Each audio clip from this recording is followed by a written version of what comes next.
Malam itu, hujan turun dengan malas, deras, tapi tidak memburu.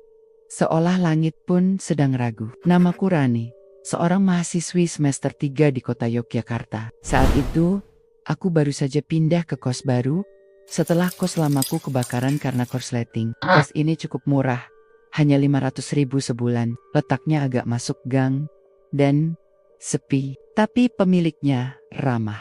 Seorang ibu tua bernama Bu Ratmi. Ia menunjuk satu kamar di ujung lorong. Kamar nomor ke-7, kamar ini kosong sudah lama. Nak, katanya sambil tersenyum kecil. Kamu yang pertama nempati setelah lama. Aku tidak tanya lebih lanjut, lagi pula aku butuh tempat cepat. Hari pertama terasa biasa, kamar itu kecil, agak pengap, tapi bersih. Di tengah malam, aku dengar suara orang berjalan di lorong. Perlahan, tok, tok, tok. Aku pikir itu penghuni lain, tapi pagi harinya aku baru sadar. Semua kamar lain masih kosong. Aku bertanya pada Bu Ratmi. Dia hanya menjawab pendek. Mungkin tikus besar. Malam kedua, suara itu muncul lagi. Tapi kali ini, ada yang berbeda. Aku mendengar ketukan di pintu kamarku. Tok, tok, pelan 3 kali. Tapi, aku tidak berani membuka. Besoknya, aku menemukan bekas tangan di kaca jendela. Seperti tangan yang berlumur lumpur. Padahal jendelaku di lantai 2, aku mulai merasa ada yang tidak beres. Kamar nomor 7 terasa semakin dingin.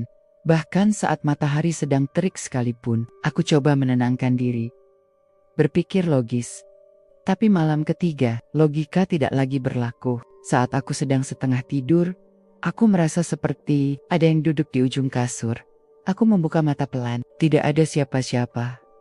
Tapi, aku bisa mendengar napas. Napas berat, tepat di sebelah telingaku. Ha-ah, ha-ah. Aku tidak teriak, tidak lari. Tubuhku kaku. Pagi harinya, aku mendatangi Bu Ratmi. Tapi saat aku mengetuk pintunya, seorang tetangga malah keluar dari balik rumah sebelah. Bu Ratmi, katanya bingung. Bu Ratmi sudah meninggal 3 bulan lalu, Dek. Serangan jantung. Kos ini belum ada yang rawat sejak itu. Aku membeku. Lalu siapa yang memberiku kunci? Siapa yang menunjukkan kamar nomor 7? Aku kembali ke kamar, niatnya cuma mau ambil barang dan pergi. Tapi saat aku buka pintu kamar nomor 7, semua barangku sudah tidak ada. Tidak ada tanda-tanda aku pernah tinggal di sana. Bahkan spray yang kupasang sudah kembali ke warna aslinya, merah tua. Dan di atas bantal, ada foto lama.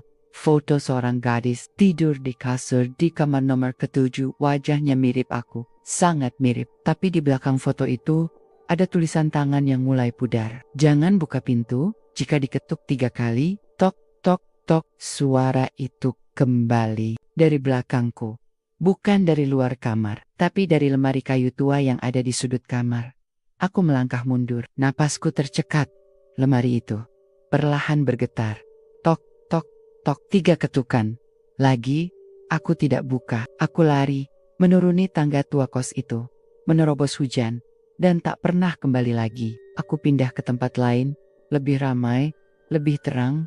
Tapi sejak malam itu, aku selalu mendengar ketukan yang sama. Setiap pukul 9 malam.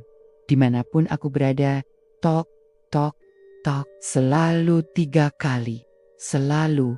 Dari dalam lemari, ada pintu yang sebaiknya tidak dibuka, bahkan jika hanya diketuk 3 kali. Terima kasih telah melewati lintasan gaib.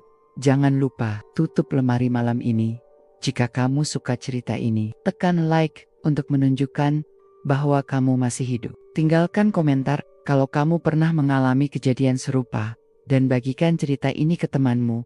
Sebelum malam ini, jangan lupa subscribe untuk cerita-cerita horor lain, karena perjalanan kita baru saja melewati lintasan gaib.